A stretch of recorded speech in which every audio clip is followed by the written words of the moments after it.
time, I don't think it's a coincidence that I start vlogging when I decide I want to read again, because I haven't read a book in just the longest time. I could catch you up, but I don't really know what to catch you up on. We're all happy, we're all really happy, we're all healthy, we're all living life. In fact, I am more present and more active in my life than I've ever been before, and it feels really, really nice. That's all you need to know. I mean, we still live in the same house. That's freezing, colder inside than outside in the winter, because, you know, that's how this old rickety houses work. I still have my green chairs. I still have my tiny reading room now. And I'm still over booking at the library. So, you know, not much changes. I went a bit nuts this morning and got the Miles Franklin Award long list. Where is it? I think this is what I could get from it. It's the literary award in Australia, yeah, if you're not from here. There's more, and I've put a couple on reserve. So we shall see. And then, yeah, did a little extra finding. Really excited to read this book. Came from the middle of the book march. When I heard her speak about this book, I was like, it's a must read for me. I mean, it's got a tree trunk on the cover. Really, how amazing is that? So yeah, I'm excited to read again. I'm excited to overbook myself with books, and I'm excited to sit and enjoy this space. It's winter here, so I guess being inside means reading, right? But all I can do is get home and put my books down very fast, because I have to head back into town now. I've had a morning to myself, but now it is Pokemon time. Nothing has changed. If you've been around for a long time, you know that Saturdays are Pokemon days for my little one, and birthday party time, you know, which is just the nature of the beast. Every weekend there's a birthday party on. But in between all of that, I'm going to have lunch with a friend and meet another friend later on this afternoon. So yeah, it's going to be a beautiful Saturday. So I need to go before my son freaks out that we're not going to get there in time. I'll see you again soon. Yeah.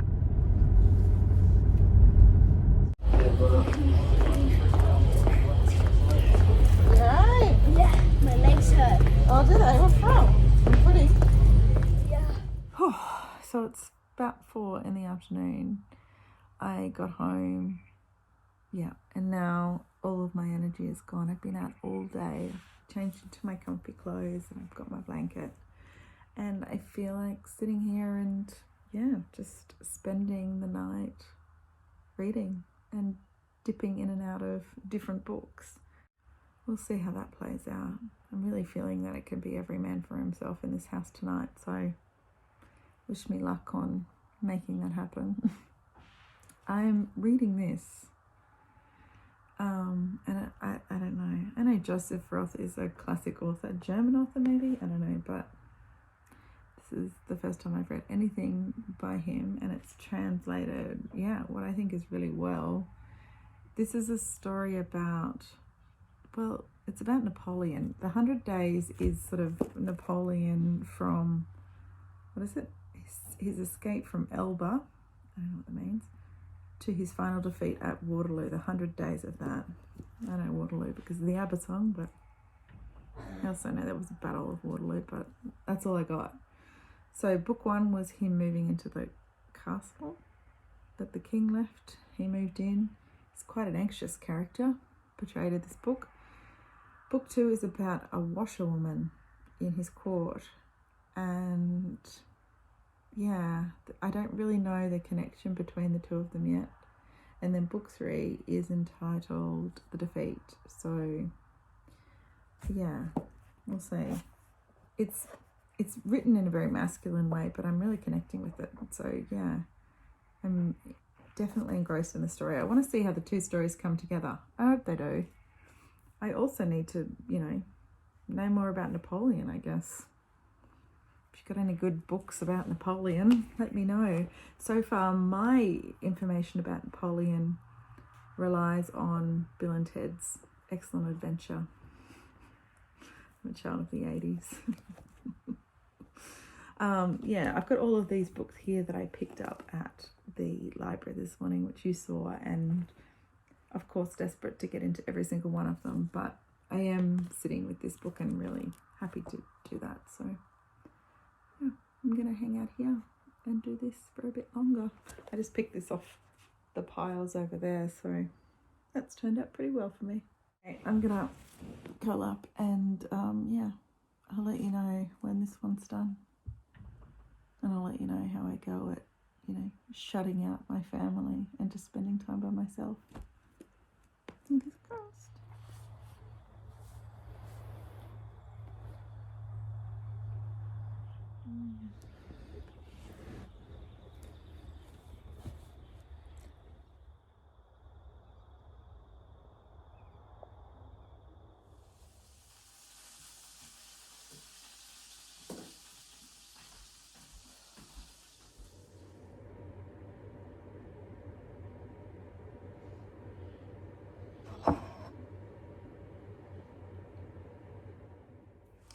So I've gotten to part 3 in that sky, and I've started Cost of Living with Deborah Levy.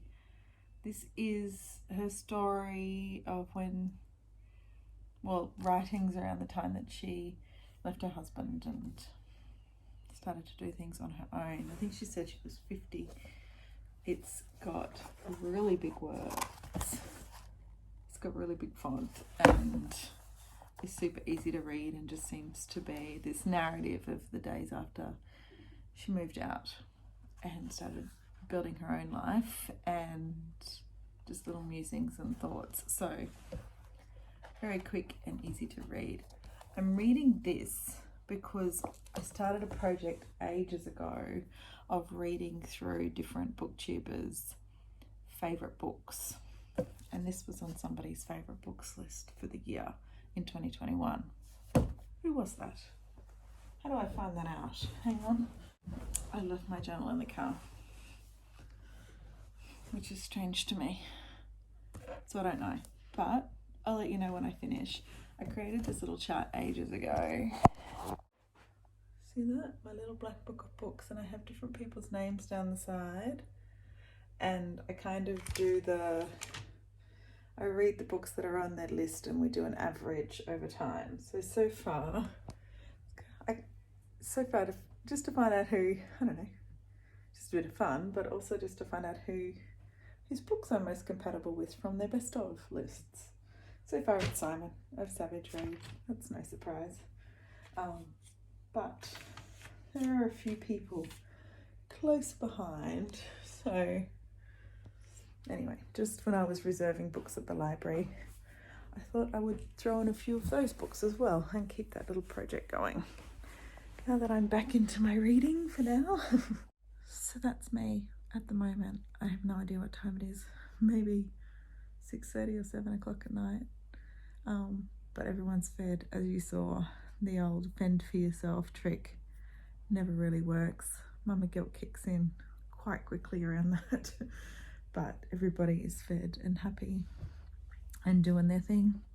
This Saturday night, we're all in our separate corners, watching football or screens or reading a book. So yeah, just all having our moments to ourselves and relaxing into the weekend. Bliss. Right, I have to turn the heater off to talk to you, and it's cold. So I'm going to put the heater back on. I'm going to sink more into this book, and I'll check in with you before I go to bed, which I don't think is going to be too far away.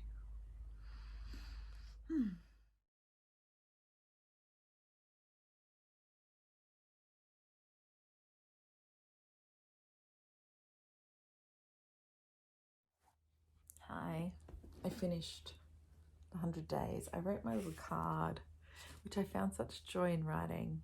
At the start of the year, I decided to keep a physical record of the books that I read and keep in my little file rather than something electronic. I don't know, the idea of handing something physical over at the end of my life kind of appeals to me. Is that morbid? I don't know.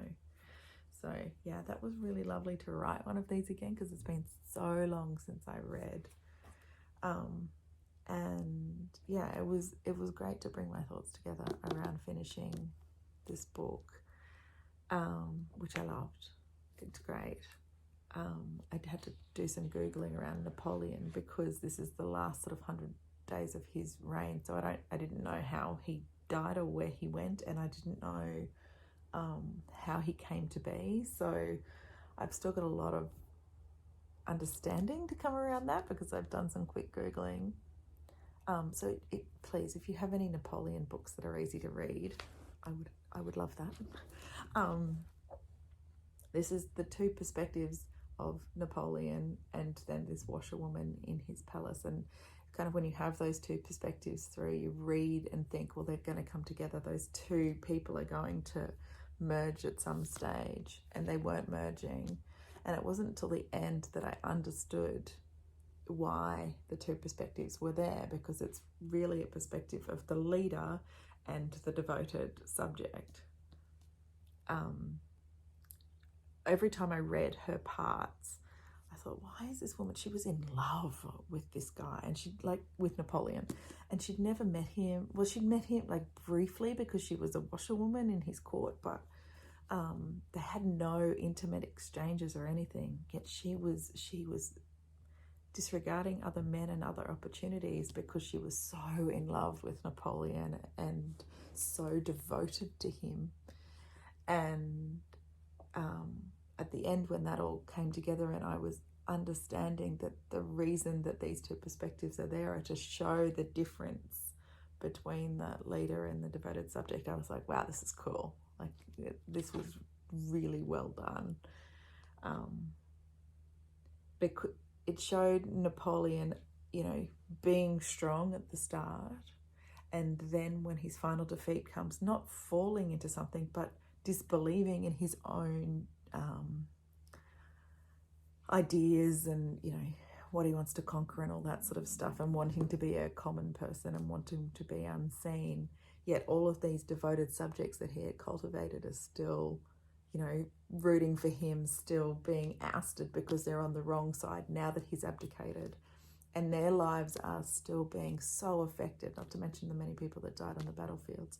Yet he's sitting there questioning, what to do next, and just wants to live a quiet life.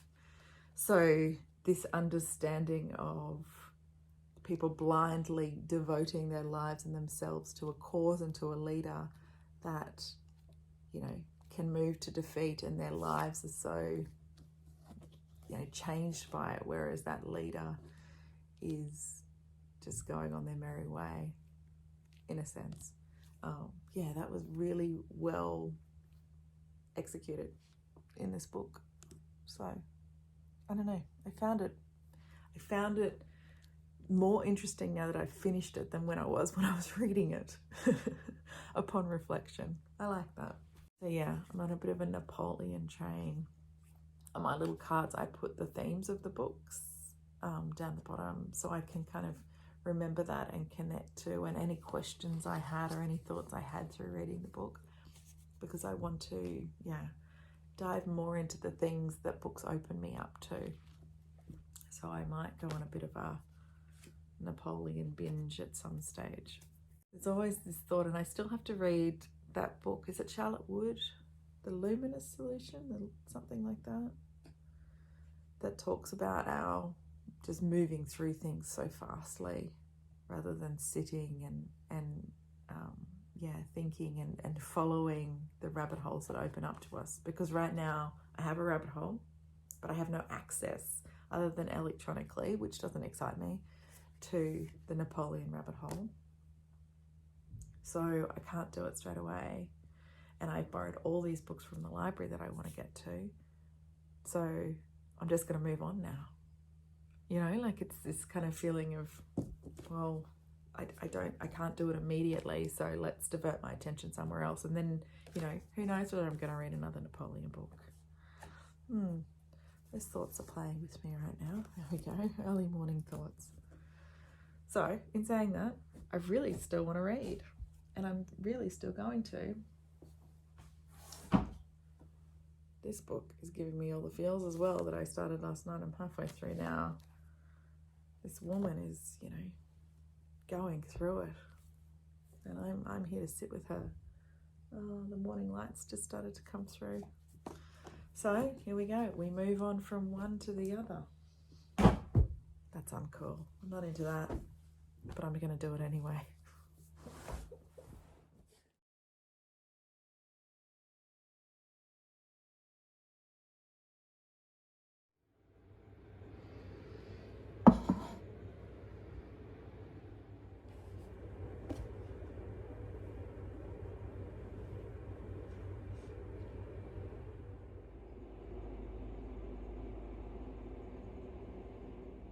Check this out.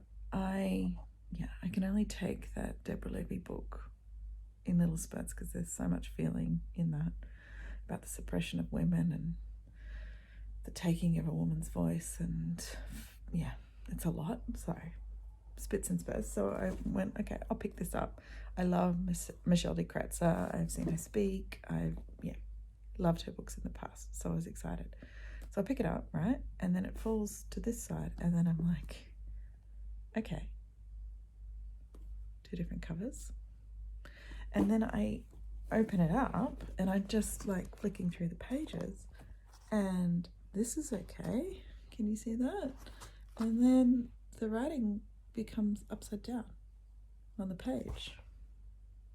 So this book is from 2 different perspectives, Lily and Lyle,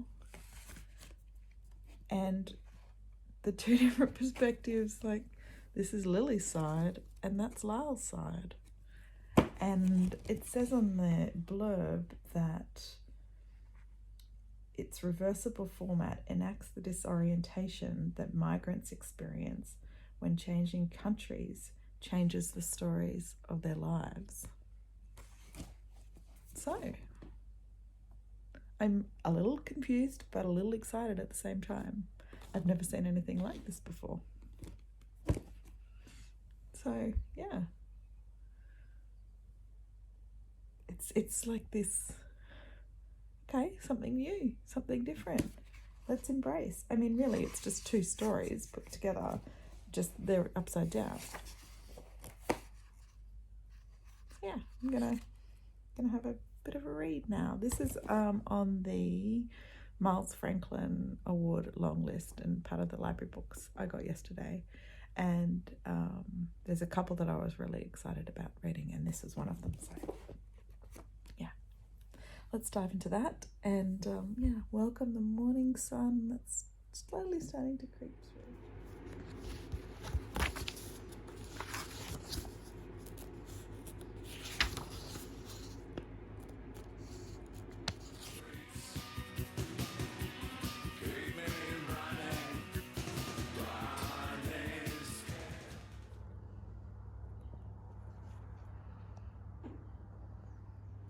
Can we do that without tools? Maybe.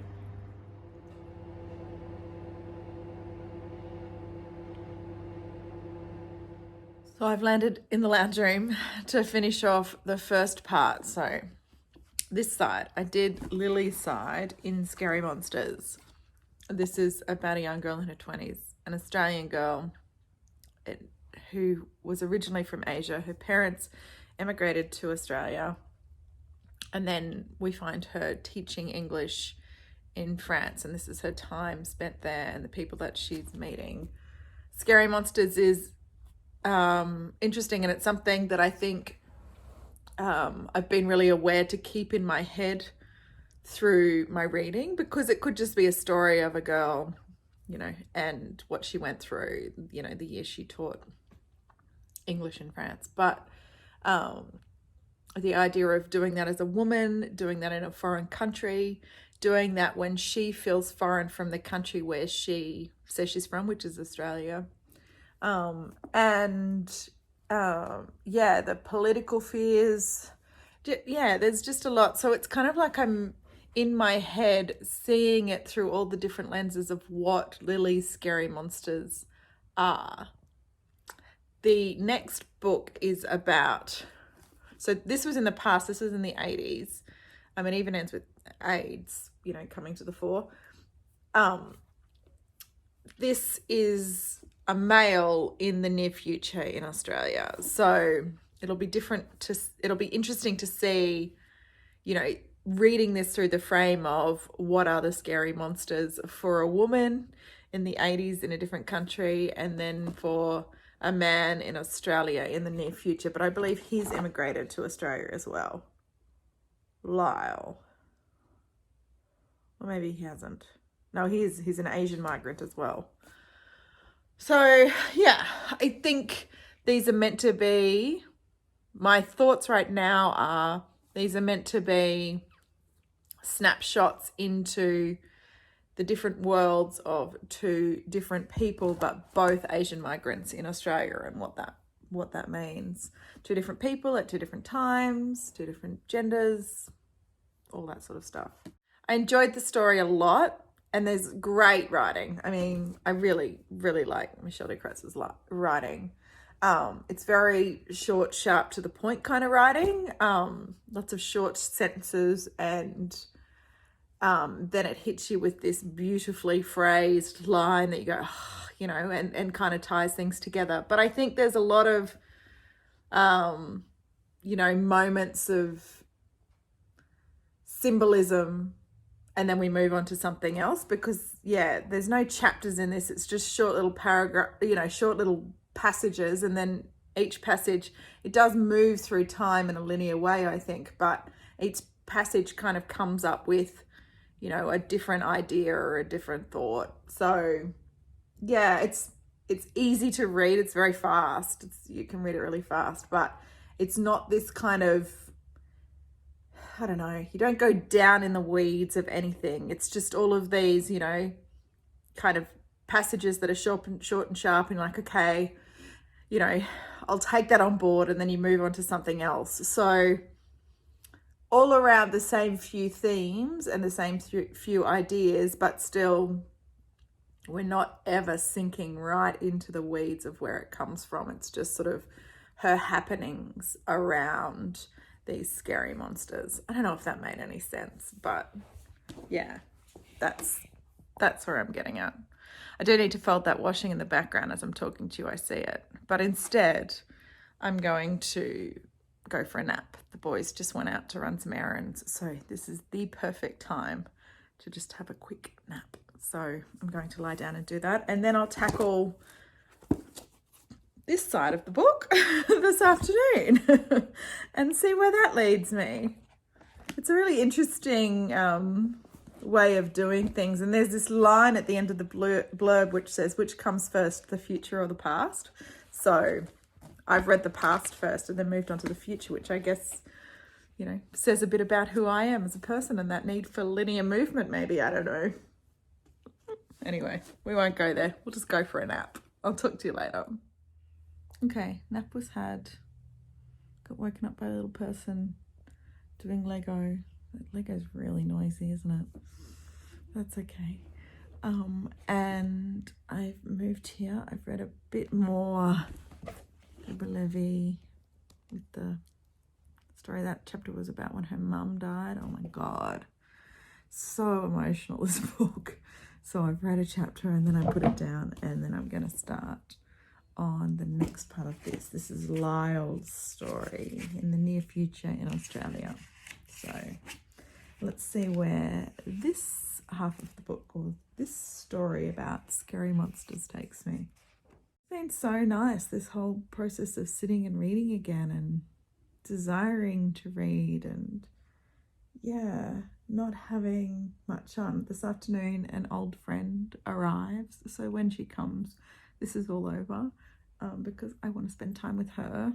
But and then the week starts, and that's just craziness. So I'm really just soaking up these moments of just having this time to myself and having this time to sit and do not much. Yeah, feeling really blessed. Okay, reading now. I found my sunny spot on the deck again. I've just set the kids to work to clean out the cars, ready for the week. So look, I'm just delegating all of my tasks today. I started to bleed today, so that's why I'm going so slowly, but that's, you know, it's been nice. Have I shown you my outdoor bath before? We have to move the clothesline. That's my outdoor bath. That looks out onto there. How nice is that? It's got, well, it will have hot water and everything as soon as the plumber shows back up to plumb it all in, but yeah, I love it out there. Anyway, I'm here. Futuristic novels, even if they're near future, kind of freak me out and make my head go all funny, so I'm still just trying to, you know, put aside that fear, that scary monster, and work through it. Always at the start of the last one and at the start of this one, there's lots of names, like the setting up of everything, because I guess she's only really got 150 pages to tell you this story, so introducing everybody at once, like she did the last time, so I find that a bit overwhelming, but it all comes together. Well, it did in the last book, so yeah. And my friend just called and she is nearly here, so I'm just going to squeeze in these last little moments of solitude on the deck with my book, and then when she comes, maybe she'll sit there with her book. You know, she's one of those friends where we can read together, so that'd be nice. Time to read.